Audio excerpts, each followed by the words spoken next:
asalaamaaleykum mbokku journaliste yi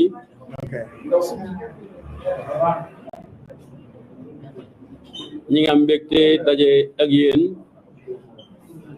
ci cadre bu bees bi nga xam ne ñi ma jiitu wax nañ ko ma leen di féliciter ñi initiateurs yi ndaxte ñi nga xam ne ba ñu jógee Ziguinchor demoon fa fekkee procès bi mu di Mamadou Lamine Dianté di Dame Mbodj ak Maymouna Bousso ñoo am xel mu rafet mi biñ ñëwee wax ñu ko ñu rafetlu ko lool ma ne leen man de danaa leen ci gunge incha allah ndaxte may seen mag biñ ma ko waxee tim jottali naa ko waa Yewwi Askan Wi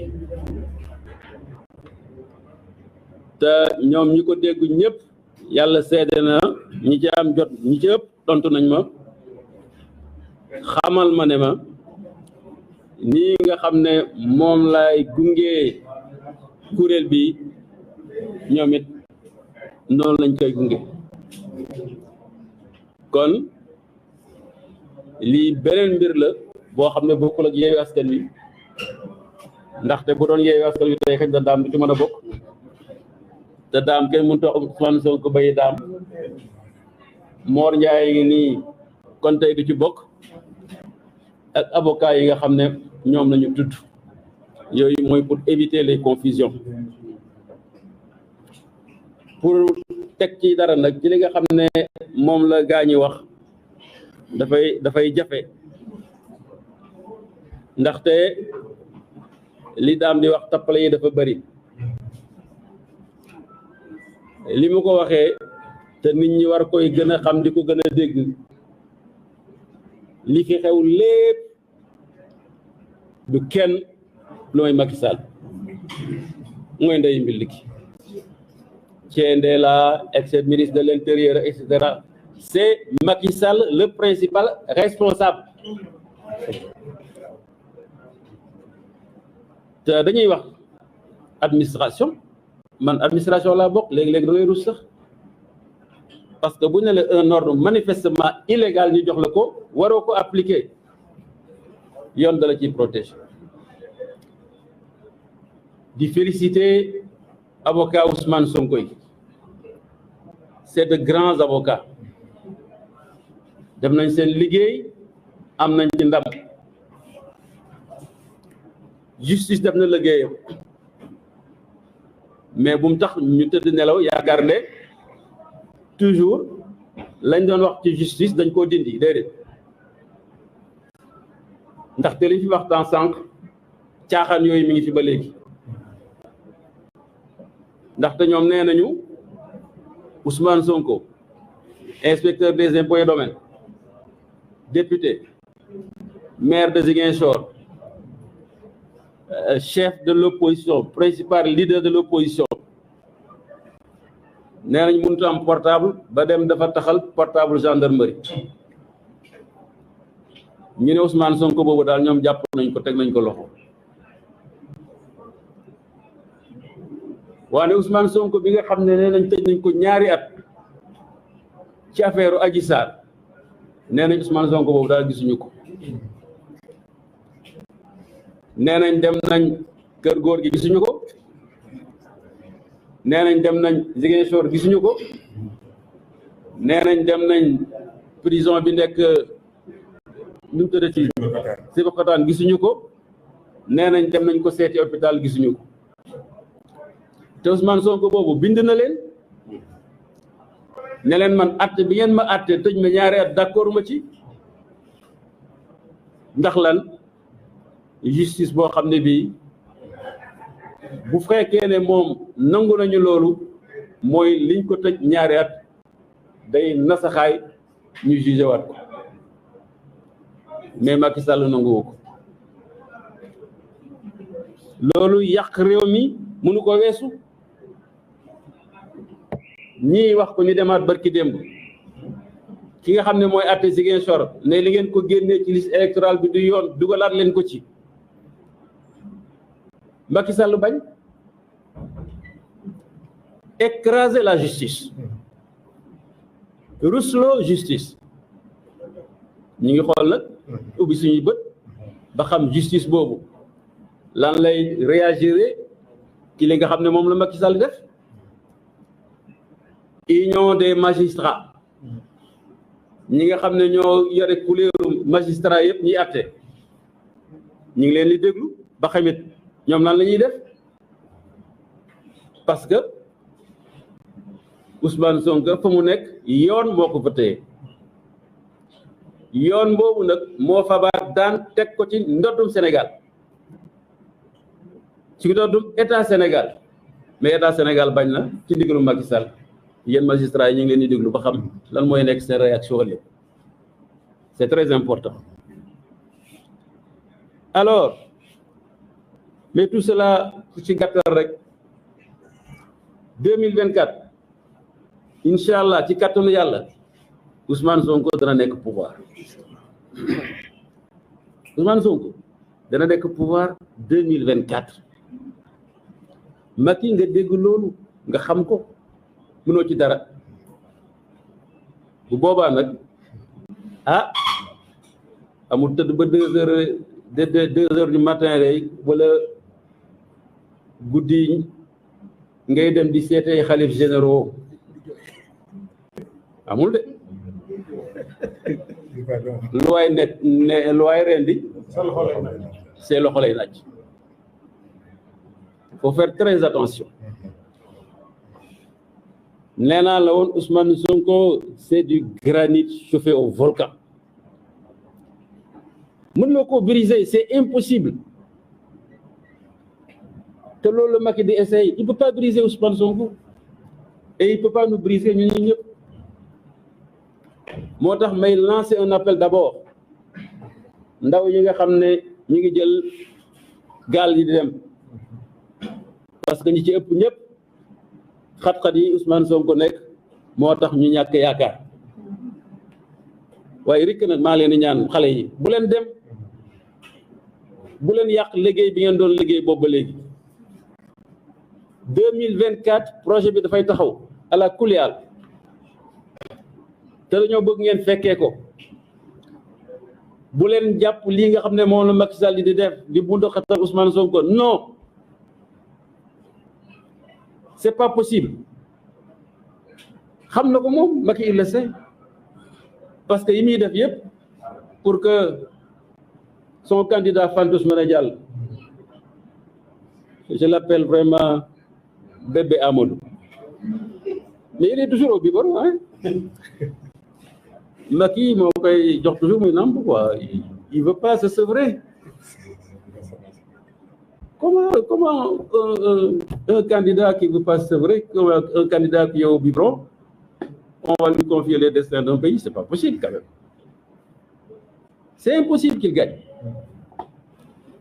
Je me demande même, est-ce que bis bu Ousmane jógee taxaw moom dina continuer sa candidature? Sera pratiquement impossible. may dégg ñeen Macky Sall, oui, le bilan matériel de Macky Sall, etc. C'est pas vrai. Il a le pire bilan de tous les présidents du jaar Sénégal. L'autoroute yëpp sous mon magistère avec Abdoulaye Wade. Il n'a rien sorti de sa tête. J'ai les documents mi ngi fi. BRT ñun la. TER ñun la. lu fi réalisé ba nit ñi bëgg ko naw ci loolu. bu ngeen bëggee ma génne leen portefeuille bi teg. Quand j'étais ministre des infrastructures, tout VDN bi jëm géej bala ma fay jógee sax amoon nañ financement fonds PERSEF de 8 milliards. On voulait même faire une autoroute Scat Nouakchott. Tous les tracés a été fait sur le magistère d'Abdoulaye Wade. il n'a rien imaginé, rien. Son seul bilan, mooy 1500 Sénégalais ñu tëj leen ci kaso yi. Son seul bilan mooy toroxal wala bunduxatal le leader de l'opposition boo xam ne benn président mosu ko def. C'est vrai, Senghor jàpp na Mamadou Dia tëj ko 12 ans ou 13 ans ou 14 ans ba mu ñàkk ay bëtam, mais Senghor respectait ses détenus politiques te ñoom ñoo bokkoon camp sax. J'ai fait 26 ans accompagné Ablaye Wade tëj nañu kaso bu dul benn du ñaar, mais Abdou Diouf da daan respecté Ablaye Wade moo tax mu daan mën a dugg gouvernement génnaat et cetera. C'était ça le jeu de la démocratie. ba ñun bi ñu defee grève de la faim sax en 1994 5 jours la ñu def Abdou Diouf génn nañu ak Ablaye Wade. Mais Macky Sall bañeel gi mu bañeel Ousmane Sonko ba di ko teg lii la personne ne peut comprendre. Et pourtant Ousmane n'est pas un homme méchant. Impossible. Je peux en attester. li ñuy wax Ousmane mu sell bi et cetera xale yi di wax c'est vrai c'est vrai. Maintenant il y a son discours, le Sénégal au Sénégal et aux Sénégalais, mais c'est ça le patriotisme. Même lui il n'est plus mëntu dem Kaolack, mëntu dem New York, mëntu dem Paris, mëntu dem Maroc. Xam naa léegi sax buy génn palais pour dem këram nga guddi la ko fi jaar. Loolu la ñuy wax nit ku gëlëm parce que gëlëm ak réer bokkul. Ki réer boo ko jooyantee la ko fii la mu ne wax d'accord yoon wi fii la, mais ki gëlëm xel mi lay dem ci cercle boobu la nekk, c'est le cercle gëlëm xamatu fi muy teg tànkam. Mais le peuple a décidé. Et je voudrais, à l'instar de Madame Maïmouna Bousso, parler encore à la communauté internationale. Vous n'allez pas me dire quand même que Macky Sall vous a marabouté avec toutes les violations des droits de l'homme, des droits de la personne, des droits de l'opposition, un refus systématique d'appliquer les décisions de la justice de son pays, un refus systématique d'appliquer les décisions d'une communauté sous-régionale à laquelle ou auquel il appartient. Et personne dans la communauté internationale ne réagit. Et vous dites toujours que le Sénégal est un pays de démocratie. Et vous dites que vous êtes nos amis. Et vous dites que vous investissez et que vous avez des intérêts dans ce pays. Et que si un président d'un autre pays a les mêmes comportements, vous le dénoncez. Macky Sall fait tout ce qu'il veut. Et vous êtes en train de lui préparer sa sortie, tout en sachant qu'il est en train d'écraser sa justice et de favoriser l'exportation de notre potentiel le plus important, les ressources humaines, les jeunes de notre pays. Vous voulez qu'on croie à votre amitié? Non, ce n'est pas possible. Nous ne vous demandons pas de vous ingérer dans les affaires intérieures du Sénégal. Mais c'est vous qui prônez partout à travers le monde que vous êtes des défenseurs des principes universels de liberté et de droits de l'homme. Et quand ces principes sont bafoués au Sénégal, vous faites silence radio. Moi, en tant que président de la conférence de Yewwi Askan Wi, j'ai écrit depuis le mois de juin au commissaire des Nations Unies pour les droits de l'homme à Genève. Il n'a même pas daigné nous faire une réponse d'attente. Il ferme les yeux.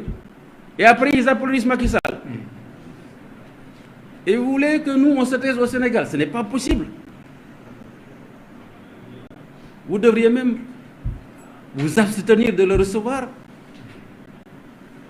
Parce que quand ils ne respectent pas les droits de l'homme, mais si vous le recevez, nous, opposition, on considère que vous êtes des complices. C'est notre perception, hein? Et les Sénégalais en sont conscients. Et c'est comme ça, par ces attitudes, des comportements de cette nature, que se façonne dans la conscience des Sénégalais le rejet de nos relations et de notre coopération. Et après, vous criez que nous sommes qui sont des anti-occidentaux. Non, ce n'est pas vrai. La faute vous revient. Mais ce n'est pas trop tard. Nous sommes des démocrates. Nous supposons que vous l'êtes. Vous êtes des démocrates. Mais il faut qu'on coopère dans le cadre d'une démocratie sincère. On ne peut pas nous brimer à tout instant. On ne peut même pas manifester. Depuis combien de temps, nous, on n'arrive pas à tenir un point de presse? Depuis combien de temps? Ça, c'est fait partie des points de presse exceptionnels. Alors, vraiment, je voudrais ça aussi lancer cet appel, parler à cette communauté internationale, et j'ose espérer que cette fois-ci, je serai entendu. Les étudiants. Nguur gi li ñu bëgg mooy dem bay mois de mars yooyu soit comme ni ko Damba ñu def année blanche wala ñu ubbi université bi bu élection yi jàllee xam nañ ne nous sommes informés loolu lañ bëgg parce que nee nañu étudiants yi bu ñu dajaloo fii ñi nekk UGB ñi nekk Dakar et cetera dañuy influencer ci élection yi mais boo leen tasaaree ku nekk dem si dëkk et cetera ba élection yi jeex ils se trompent. C'est pour cela que nous lançons un appel au SAES. Nous savons que ñoom ñu ngi ciy liggéey bu baax mais ñu ngi leen di ñaan ngeen gën a mettre la pression sur le gouvernement pour que ñu ubbi université. Depuis kaas yi am université boobu ba léegi amul benn lu ñu fa commencé réparer dara dañoo dem croiser les bras. Ci temps yi la SAES commencé yëngatu ñu commencé ñoom it di yëngatu tuuti mais avec une mauvaise volonté. C'est un problème national très important et on ne va pas leur permettre ñu defaat fi une allée blanche muy porter préjudice à nos enfants. Et vous, nos amis de la presse, ça ce n'est pas politique, il s'agit de l'intérêt national. Vraiment à vous aussi maa ngi leen di lancer appel pour que tous les jours ngeen penché wu sur la question de l'université sénégalaise pour que ñu mën koo ubbi yéen ñëpp fa ngeen jaar jàng kon nag comme jàll ngeen vraiment bu leen seetaan seeni rakk ak seeni neveu ya fa nekk ñu leen teg loo xam ne ni du yoon ko. Voilà en gros je crois ce que je voulais dire et vous le féliciter, Dianté, le coordonnateur. C'est lui le coordonnateur, hein, de Lacoste. Un très joli nom d'ailleurs. Lacoste, hein, un très joli nom. Dame. À l'image de Lacoste de Thank you for speaking English. Quand je parle anglais, je suis le seul à me comprendre. C'est pour cela, bon, voilà. Merci, Président. Merci. La grève de la faim. Ousmane Sonko. li nii ñu wax Ousmane Sonko dégg ndigal li ko kilifa yi wax yépp def na ko ba mu jeex lépp ma seedal leen même tàndara bi ji kilifa gu baax gu sell gi Sëriñ Muntaxa jox maa ngi ay dëmbooj mi ko indiwoon sax ba léegi mosuñu ci moo ko lekkal boppam ba mu jeex confirmé par son médecin et par ses avocats mais li mu wax Macky Sall dafa dëgër bopp bëggul jàmm mais yaakaar nañ ne kilifa yu baax yooyu lañ doon def ñi ngi koy continuer ba léegi xëy na da ñoom seen kàddu mënul jóg ca kaw n'est-ce pas li ci des moom nañ ko bay rek seen diggante incha allah mais Ousmane daal dana génn foofu ak jàmm. Inch'Allah. 2024 je vous le dis encore, Ousmane Sonko sera au pouvoir. Dieu l'a déjà signé, Inch'Allah ci kàttanu Yàlla boobu. Merci. Merci président Habib.